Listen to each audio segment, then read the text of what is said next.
Compañeros, compañeras, reciban un abrazo fraterno a la Minga de Cine Indígena, Memoria, Arte y Comunicación de los Pueblos. Un espacio muy importante que se ha ganado con la lucha, con las movilizaciones, con los bloqueos, con sangre derramada, con gente que ha salido a la Panamericana a luchar por reivindicar derechos aquí en este territorio. Entonces, que hoy se estén desarrollando distintas mingas, ¿no?, en distintos territorios, no es un regalo del gobierno, no hay que agradecerle a la política pública, a la política que hace posible, entre comillas, que lleguen esos recursos. Lo que habría que entender es que estas mingas que se están realizando en diferentes lugares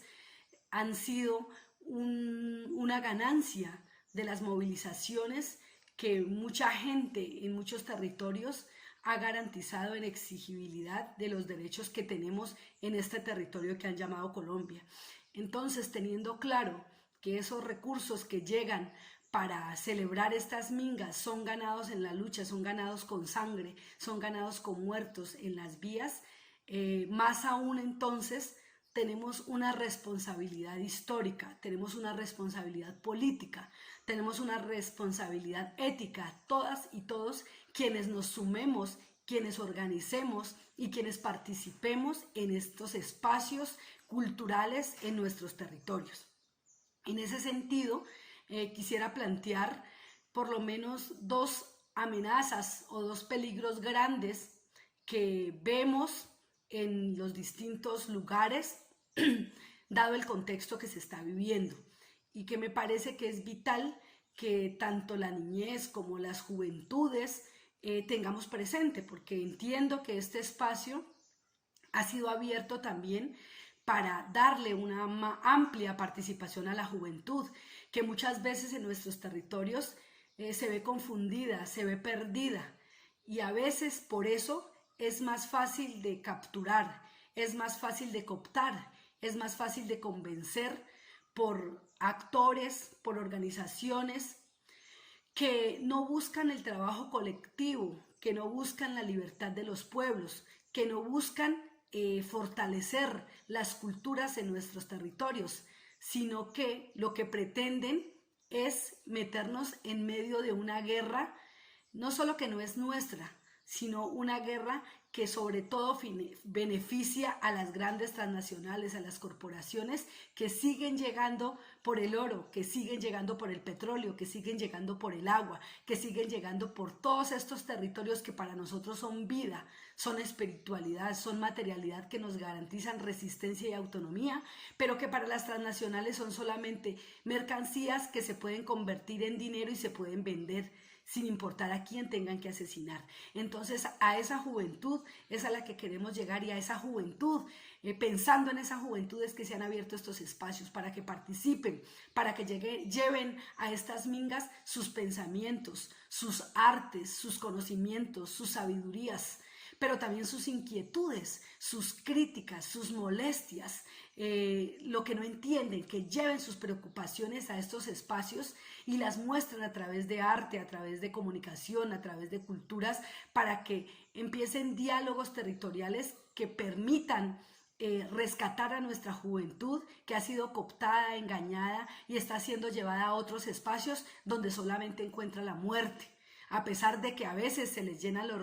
los bolsillos de dinero y creemos que como tenemos dinero para gastar en el día, somos felices, pero finalmente estas personas que son atrapadas por el narcotráfico, por la guerra, finalmente terminan llegando al territorio en 4 tablas, como nos decían en Satamaquihue hace algunas semanas. Entonces, este mensaje es para todas y todos, pero particularmente para la juventud, para la niñez que está en estos espacios ahorita y que es a la que queremos dirigirnos, porque este espacio también, por lo menos desde el Huila, se ha pensado particularmente para darle oportunidad, para darle espacio, para darle palabra y sobre todo para escuchar a la juventud. Entonces quisiera hablar de 2 riesgos y 2 amenazas grandes que vemos en los territorios. Entonces, de un lado,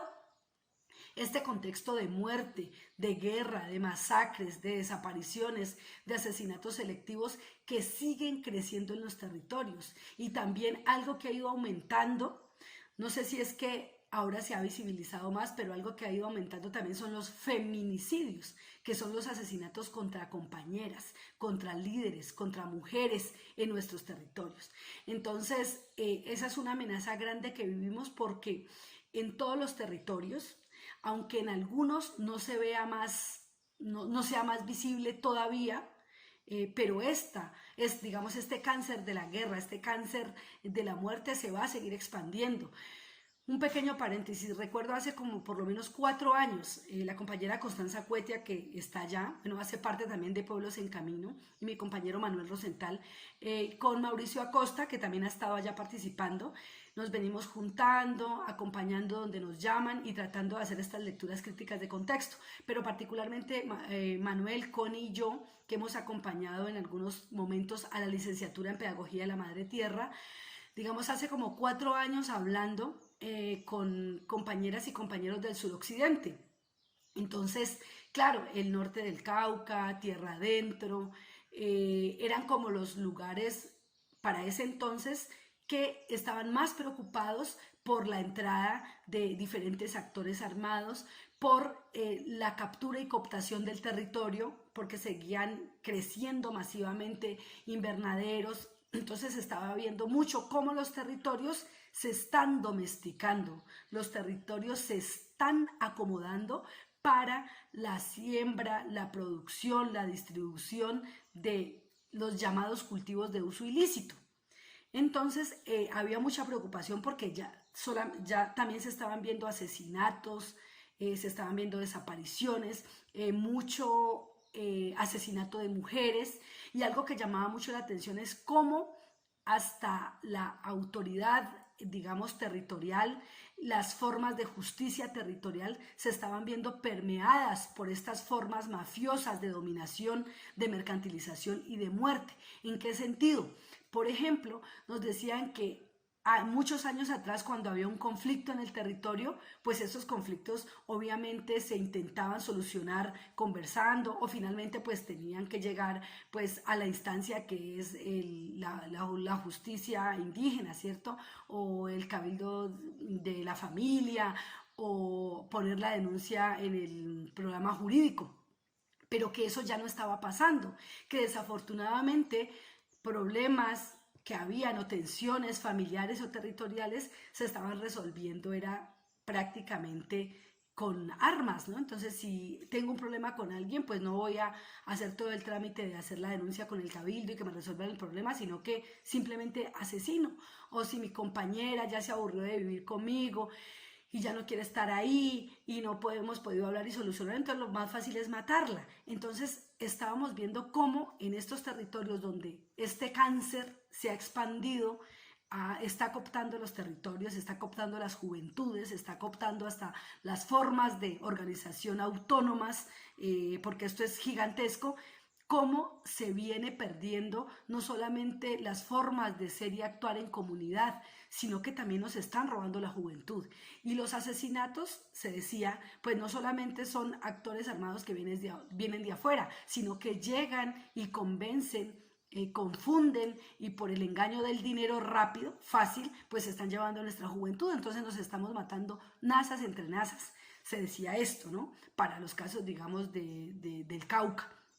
Y también se veía a la par cómo crecían estos cultivos, esta forma de dominación del territorio y de las comunidades, y a la par cómo iban entrando, digamos, estructuras grandes que a veces no vemos, porque vemos solamente lo inmediato, con intereses por el agua, con intereses por el oro, que en este territorio tal vez hay petróleo, bueno, bienes comunes que a veces nosotras ni nosotros mismos sabemos que hay ahí, pero que las grandes transnacionales sí han visto desde hace tiempo, desde décadas atrás, tienen ubicados y tienen seguramente hasta ya concesionados o peleando para que les concedan estos territorios y estos bienes comunes para poder convertirlos en mercancía y venderlos pues en los mercados globales, como el agua, que ya sabemos que desde hace un año está en el mercado global como cualquier otro producto. Entonces, recuerdo que los compañeros del Putumayo tal vez y de Nariño, nos decían que les preocupaba mucho la situación del Cauca, que afortunadamente en sus territorios aún no se veía esto, ¿no? Que no se veían estos asesinatos, estas desapariciones, esta forma, digamos, violenta tan visible que ya estaba azotándonos acá en el Cauca. Así que les preocupaba mucho cómo este cáncer del llamado narcotráfico y otras formas de acceder a los territorios para mercantilizarnos y someternos a nosotros como pueblos se estaba viendo tan duro acá. Pero tan solo 3 años después de haber hablado esto, pues ya se empezaba a vivir también en esos territorios. Entonces llegaban después con noticias que había alguien desaparecido, que habían asesinado a alguien que era gobernador o había sido autoridad, que habían asesinado a un lideresa social. Y bueno, ahorita ya vemos masacres, desapariciones y lo mismo que se está viviendo acá, que ya ni se denuncia, es lo mismo que se está viviendo en otros territorios. Entonces, como que ese primer punto grande en el que quisiera marcar es una de las amenazas y peligros, es esas formas de acceder a los territorios que uno a veces los ve como muy locales. Ah, son unos actores armados aquí que están cuidando las rutas y que quieren sacar esto para para seguir garantizando el motor de la guerra, ¿no? Que es la economía para poder tener todo esto a lo que ellos acceden, sino que esto está vinculado a poderes transnacionales, a poderes gigantescos. Entonces, acá nos matan a nosotras y a nosotros o nos hacen matar, estamos en guerras internas, pero quienes en realidad se benefician más de toda esta forma de muerte, de cooptación y de destrucción de nuestra organización, pues son las mismas transnacionales.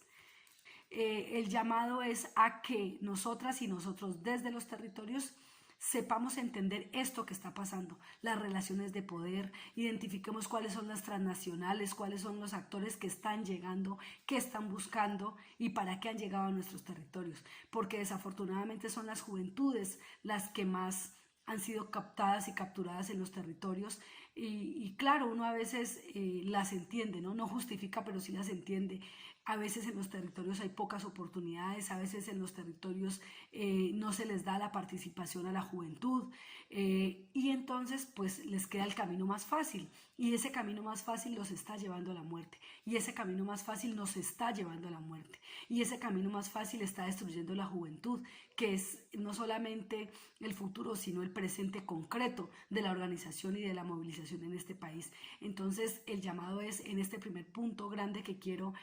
mencionar aquí es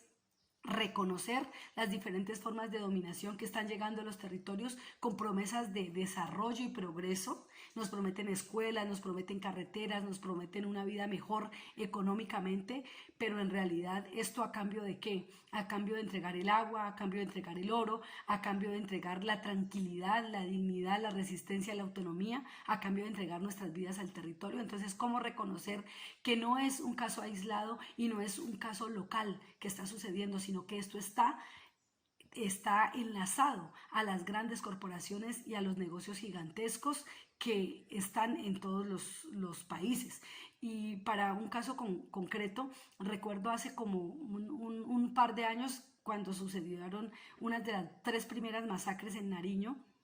Recuerdo que vino el representante de la DEA acá y dio unas cifras, decía que en ese entonces, ¿no? Hace como 3, 4 años por ahí, decía que 1 kilo de cocaína en Tumaco costaba $2.000 y que ese mismo kilo de cocaína en el mercado en Estados Unidos costaba $20.000, que ese mismo kilo de cocaína en Australia costaba $200.000. Entonces miren, hagamos cuentas, ¿quiénes en realidad se están beneficiando y lucrando con la sangre, con la destrucción del territorio, con la debilitación de nuestras autoridades y con el saqueo a nuestra madre tierra? Y en realidad en los territorios la gente se está matando entre ella, nos están dividiendo y nos están poniendo a pelear otra vez entre indígenas, entre campesinos y entre negros. Entonces ese punto era el que quería remarcar, diciendo que hay una necesidad concreta que desde estos espacios de comunicación, de difusión, de concientización, seamos capaces de reconocer los asuntos críticos y de fondo que están destruyendo a nuestro proceso, que seamos capaces de reconocer contradicciones, que seamos capaces de reconocer tensiones que hay dentro de nuestras organizaciones y nuestros territorios, y que caminemos la crítica y la autocrítica. Bueno, reconocer hasta dónde nosotros como autoridades, como líderes, como lideresas, como gestores de organización y de comunidad, estamos en realidad obedeciendo a los mandatos colectivos, estamos en realidad obedeciendo a los mandatos de la Madre Tierra, estamos en realidad obedeciendo a la colectividad y a este don que nos han dado cuando nos representan como autoridad, que nos dan el don de servir a la comunidad. Y algunas o muchas y muchos lo transformamos y más bien llegamos a servirnos de la comunidad. Entonces eso es importante reconocerlo aquí ahora para juntarnos, para mantener la unidad en defensa del territorio, en defensa de la colectividad y sobre todo en defensa de nuestras identidades que están en riesgo. Porque cuando llega este tipo de mafiosidad no solamente llega por los territorios, por las riquezas, por las juventudes, sino que también nos roban las formas de celebrar, las formas de ritualizar, las formas de relacionarnos en comunidad, porque es otra cosa la que se ve ahora, ¿no? Esa mafiosidad rampante que llega a robarnos hasta lo que decimos, hasta nuestras lenguas originarias, hasta lo que pensamos y hasta lo que queremos ser, y hemos garantizado aquí ahora ser como nazas en nuestro territorio. Y un segundo punto que quisiera remarcar acá es un riesgo que también estamos viviendo. Entonces me devuelvo, reitero, estas mingas que se están haciendo en los territorios no han sido un regalo del gobierno, y menos un logro de una política pública, porque como bien sabemos, las políticas públicas son hijas del desarrollo y del progreso que se inventan en los estados y nos dan unas migajas para poder someternos, nos dan unas migajas a cambio de que entreguemos los bienes comunes del territorio, nos dan unas migajas para que estemos arrodillados al gobierno siempre pidiendo y pidiendo, pero cuando nos dan los recursos que son nuestros, que son de los impuestos que pagamos, nos dicen qué hacer y cómo gastárnoslos. Entonces un riesgo, una segunda amenaza para terminar aquí es no dejar que las luchas se folcloricen y se romanticen. ¿Cómo así? Pues nos devuelven un recurso que hemos ganado en una lucha, pero nos dicen, es que lo tiene que gastar así, es que el currículo tiene que ser así, es que el sistema de salud tiene que ser así, es que las mingas de arte, de cine y de cultura tienen que enfocarse solamente en mostrar cómo se vive bien, la cultura, y a veces por el afán de gastar esos recursos como nos dice el que nos los devuelve, porque no nos los está regalando, es algo que reclamamos y es de nosotros, el afán de quedar bien y que nos vuelvan a dar, terminamos obedeciendo al que nos entregó el dinero. Entonces, una debilidad que hemos visto en estos últimos tiempos es que muchas veces en estas mingas se centra la atención en lo bonito que bailamos, en lo bonito que tejemos, en lo bonito que cocinamos, pero más allá de eso no se está diciendo que eso tan bonito que nos hace ser NASA en los territorios, que nos obliga y nos acerca a la madre tierra, pues está en riesgo, porque está el narcotráfico, porque están las mineras, porque están las hidroeléctricas, porque están las petroleras, porque están los monocultivos y muchas formas de dominación que están llegando a destruir, a robar, a mercantilizar y a dañar nuestras organizaciones y nuestras formas de vivir en el territorio. Entonces, un desafío y una amenaza que debemos enfrentar es no dejar que quienes nos devuelven el dinero nos condicionen la agenda, nos digan cómo gastarnos el recurso, nos digan de qué temas hablar, evitar que nosotras y nosotros mismos, por miedo a que no nos den más plata, seamos cómplices de la folclorización, de la romantización de las luchas y mostremos solamente lo bonito mientras los territorios están en guerra y nos los están robando. Entonces ese es el llamado. Y un desafío que tenemos en ese contexto es cómo hacer para que estas mingas de cine, de video indígena, estas mingas por el arte, por la cultura y por la comunicación, se descentralicen, que no solo que llegue cada año a que nos encontremos y hablemos de todos estos temas, sino que sean una cotidianidad en los territorios, en las veredas, en las comunidades, que se hagan muestras de cine hablando de estas problemáticas, que se produzca para hacer conciencia sobre lo que nos está pasando, no solamente para vender y que nos premien y mostremos cómo vivimos bien y lo bonito y lo de la autonomía que está en riesgo, sino cómo hacer para que en realidad le hagamos minga a los problemas que tenemos, le hagamos minga a los temas y asuntos críticos que nos están matando y los mostremos de una manera artística, de una manera consciente, donde la gente y la juventud sobre todo sea capaz de mirar críticamente lo que está haciendo, seamos capaces de mirar críticamente lo que estamos viviendo en los territorios y caminemos una comunicación y artes y culturas para la vida, frente a la guerra, frente a la muerte, y caminemos la palabra del pueblo Nasa que nos dejó sembrada el padre Álvaro Urcuecho Cueno. La palabra sin acción es vacía, la acción sin palabra es ciega. La palabra y la acción por fuera del espíritu de la comunidad son la muerte. Pay, pay, compañeras y compañeros.